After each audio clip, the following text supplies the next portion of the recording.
pessoal, meu nome é Wesley, professor de matemática aqui do Colégio Estadual de Vila Olímpia Miranda, e sejam bem-vindos hoje para mais uma aula. Só que a aula nossa de hoje é de geometria, tá? Trata-se de um conteúdo que eu enviei nas aulas anteriores, aí eu decidi gravar um vídeo para não ficar muito conteúdo escrito acumulado e ficar uma coisa bem bacana, didática e explicativa, ok?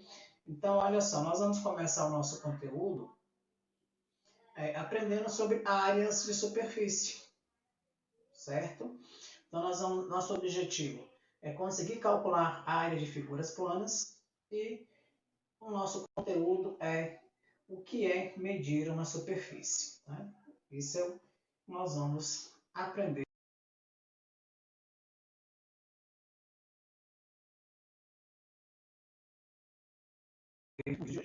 Depois, entre em contato comigo para poder pedir essa parte, tá? É um conteúdo bem tranquilo, assim, bem dinâmico de aprender. E meu objetivo com vocês é começar a trabalhar esse conteúdo a partir de figuras que vocês não têm muito contato, né? Algumas figuras um pouco mais estranhas, né? Então, essa questão, se a gente trabalhar com geometria, com cálculo de área, ela é mais presente do que a gente imagina, né? E aqui na figura foi bem, assim, bem pontual, bem interessante, né? Coloca pra gente aqui a situação de um pedreiro. Por que a situação de um pedreiro? É um cara que sabe fazer o serviço, consegue passar para você a metragem do material que tem que ser comprada, tá? De piso, de areia, telha e afins. E a maioria tem uma baixa escolarização. Em alguns, agora nem tanto, mas antigamente eles eram né? E conseguiam ter esse domínio aí de fazer o cálculo do material com uma precisão bem razoável, né? Não vou dizer para você que é uma precisão exata, mas bem próxima, né? Aí, o texto, né, o nosso conteúdo, ele começa lançando para a gente uma pergunta, né? O que é medir a área de uma superfície? E nós vamos ver que medir... Vamos lá. Então, a gente começa aqui, né, com a ideia, né, que ele quer saber o que é medir uma área de uma superfície, né? Aí nós temos algumas estratégias para poder medir essa área, né? Uma delas é fazer a representação desse desenho numa malha quadriculada, de modo que cada quadradinho desse daqui meça uma unidade de superfície. Algumas figuras, como a figura A e a figura B, a figura A, fácil demais. Então, a gente pode contar 1, 2, 3, 4, 5, 6, 7, 8, 9, 10, 11, 12, 13, 14, 15. Isso aqui é 15. Unidades de área, ou o m elevado ao quadrado. Ou a gente pode vir aqui contar quantos quadradinhos que eu tenho nesse sentido, na vertical, contar quantos quadradinhos que eu tenho na horizontal e fazer o produto entre elas. É muito semelhante à questão do piso que a gente tem em casa, né? Você vai lá, quer saber quantos quadradinhos tem, você pode contar, né, de um por um, ou contar, né, o comprimento pela largura e obter o resultado total. E uma outra coisa que pode ser feita também por exemplo, com a figura B. Tá? A figura B já dá um pouquinho mais de trabalho, até porque nós não temos uma regularidade na vertical e nem mesmo temos uma regularidade na vertical. Aqui seria realmente o processo de contagem unidade por unidade. Né? E ele já traz para a gente aqui essa contagem pronta. Na figura C, ficaria um pouco mais difícil, né? E existem figuras piores, mais assim, complexas do que essas aqui para efetuar a contagem, né? Por exemplo, numa questão de prova, poucas pessoas veriam que esse cantinho aqui com esse cantinho aqui dá uma unidade, esse cantinho com esse cantinho aqui também dá uma, o mesmo acontece aqui. E se a gente seguir fazendo essas continhas, nós vamos encontrar o valor de 9.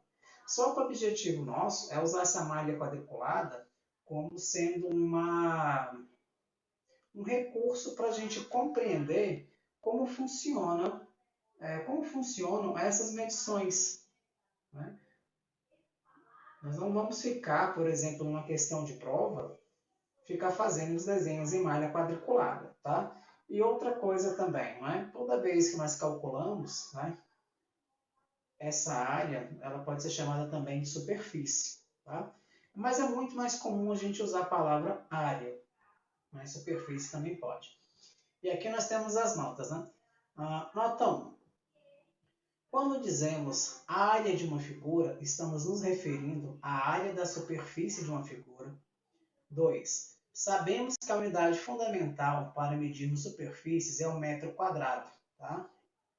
Se representa assim, ó, m quadrado. Seus múltiplos são, tá? Aí nós temos uma escala de múltiplo, que a gente não vai estudar agora, que seria, como ele colocou aqui pra gente, né? O decâmetro, hectômetro, quilômetro quadrado, que são as unidades que aparecem acima do metro, e os múltiplos são as unidades que aparecem abaixo do metro, que é o decímetro quadrado, centímetro quadrado e metro quadrado. Mas aí a pergunta é, por que a gente usa a unidade elevada ao quadrado? Vamos pegar aqui um exemplo de um lote, né? Uma boa parte dos lotes aqui da nossa cidade, eles seguem esse padrão aqui, né? E 30 metros de largura. É o que a gente chama de lote 12 por 30. Quando eu vou fazer esses cálculos, geralmente a gente faz o seguinte, ó, a área do lote. A gente multiplica 12 por 30 e já coloca aqui o 360 e acrescenta aqui a unidade elevada ao quadrado. Geralmente a gente faz assim. Uma outra maneira de enxergar isso daqui é escrever área, tá, do lote ou área da superfície, tanto faz. A gente escreve 12 metros vezes 30 metros. Então, 12 vezes 30 continua sendo 360. Esse m e esse m, como tem uma multiplicação de bases iguais, conserva a base, o expoente aqui é 1, o expoente aqui é 1, e vai dar metro quadrado. A maneira que você resolve aqui para mim é o que menos importa. O que eu quero que vocês saibam é que a unidade é elevada ao quadrado porque eu tenho uma multiplicação de dois lados que estão em unidades iguais, metro e metro, centímetro, centímetro, quilômetro, quilômetro, e aí depende do que está sendo estudado. E se essas unidades forem diferentes, uma tiver em centímetro, outra tiver em metros ou em quilômetros, ou sei lá, a gente tem que fazer o quê? Transformar essas medidas em valor, em unidades iguais. Tá? Porque eu não posso simplesmente somar não, multiplicar, né? Quando as unidades são diferentes, o meu resultado não fica muito correto. Para terminar de ver as observações aqui, vamos ver a observação 2. Observação aqui.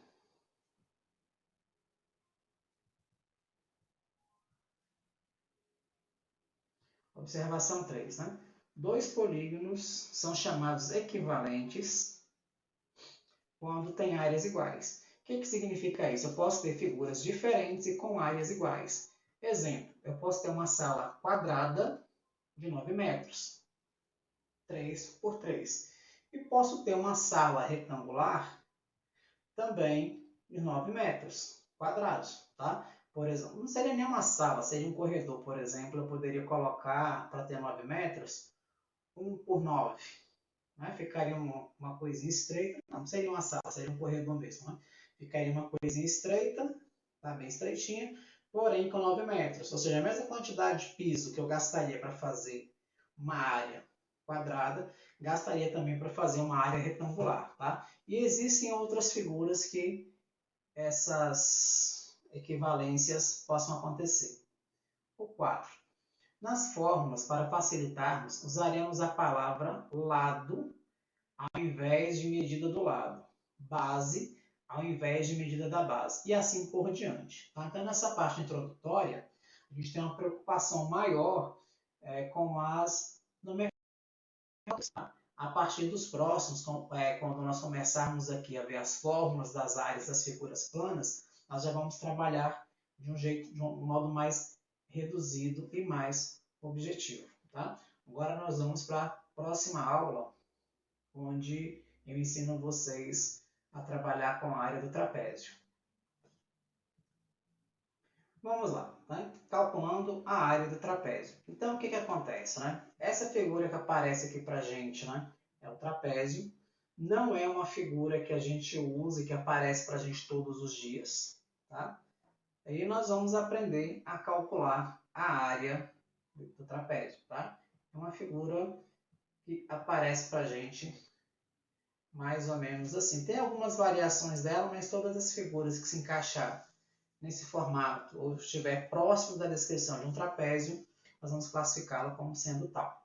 Então, o que acontece? A gente costuma chamar isso aqui, ó. Isso aqui é uma base, base menor, base maior, tá? E aqui, nesse segmento aqui de linha, ele tem que ser reto, tá? Ou melhor, tem que ser perpendicular. Nós temos de altura, tá? Essa altura tem que aparecer de alguma maneira. Em algumas questões, pode ser comum essa altura ser projetada aqui do lado de fora, mas aí vem a referência aqui do valor, tá? E aqui nós temos uma ideia intuitiva da demonstração da fórmula que calcula a área do trapézio. Mas, em resumo, a área do trapézio, a gente coloca assim, quando a gente está trabalhando só com trapézio é bem tranquilo, mas quando eu estou trabalhando com várias figuras, a gente costuma colocar a inicial aqui, ó, AT, a área do trapézio. Tá? Lembrando que quando eu vou calcular essa área aqui, é como se eu quisesse fazer uma contagem prévia aqui de quantos quadradinhos, né, igual a gente viu lá na malha quadriculada, caberiam dentro dessa figura. Então, a área do trapézio vai ser dada da seguinte maneira, tá? Base maior mais base menor, vezes a altura, divididos por 2, tá? Então, quando a gente vai calcular a área do trapézio, nós temos que ter essa informação e essa informação. Aqui embaixo sempre vai ser 2. Tá? Não tem essa, pode mudar para algum outro valor? Não. Isso aqui é uma fórmula pronta. Tá? Então, se aparecer para vocês aí um trapézio e pedir para calcular a área, essa é a estratégia, é a maneira de calcular. Tá? Identifica a base menor, que geralmente vai estar em cima. Tá? Outra coisa interessante é que não se acostumem a ver o trapézio nessa posição. Essa posição ela pode mudar. Tá? Ele pode ficar de lado, de cabeça para baixo, com a base maior em cima, a base menor embaixo. E outro detalhe importantíssimo, tá? Só podemos usar a altura se ela for representada por essa linha reta. Se por algum motivo não aparecer um desses dados, tá? Que é o Bzinho, o Bzão, o Bzinho e o H, a questão ela tem que trazer para você alguma estratégia para encontrar esse valor. Agora eu vou pegar uma das alternativas aqui, vou resolver para servir como exemplo.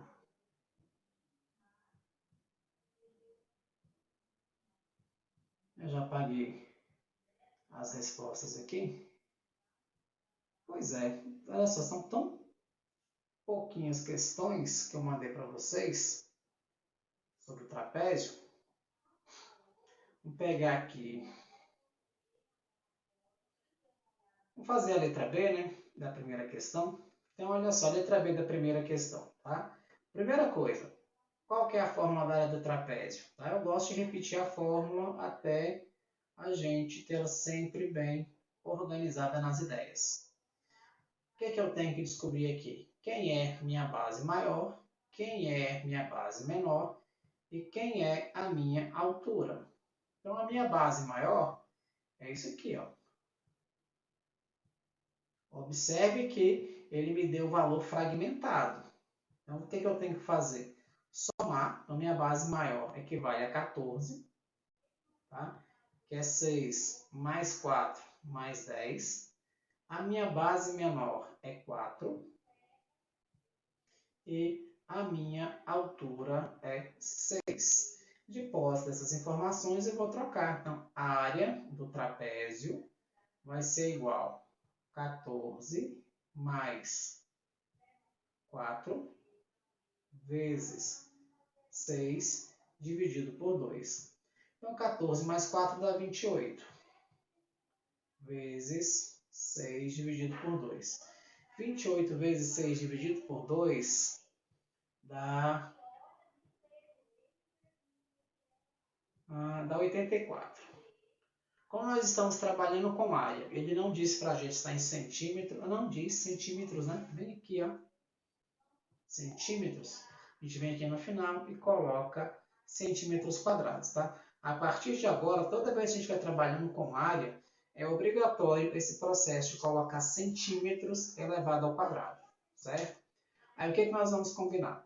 Assim que vocês terminarem de assistir esse vídeo, tá? Manda para mim a resolução da letra A, que ficou aqui para que vocês resolvam, tá? É muito parecido com a letra B, bem mais fácil.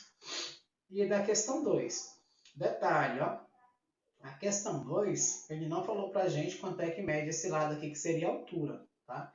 Isso daqui não é altura. A altura não pode ser um segmento torto como esse que apareceu aqui, não. Mas eu vou dar uma ideia. Quem sabe, se vocês pensarem um pouquinho mais, né? Tentar associar essas duas figuras aqui, vocês conseguem aqui ver um triângulo retângulo, aplicar o teorema de Pitágoras, né? E encontrar quanto é que vale essa altura aqui para achar a área do trapézio, ok? Então aqui nessa questão 2, o que é bacana, que ela vai envolver aí, né, uma decomposição de figuras, você vai ter que enxergar dentro desse trapézio nosso, que é um trapézio retângulo, né? Enxergar dentro do trapézio uma aplicação do teorema de Pitágoras para encontrar a altura, tá? E o que é interessante é porque se eu falo aqui, ó, que a altura aqui é 6, essa altura aqui também é 6, tá? Os dois lados, ambos fazem 90 graus aqui embaixo, ó. É como não, né? Eu tenho um retângulo aqui dentro da minha figura, né? O lado aqui mede 4 e esse outro lado aqui mede 6. As dicas que eu posso passar por enquanto é essa. Aí é por conta de vocês terminar as questões, tá? Tchau para vocês, bons estudos.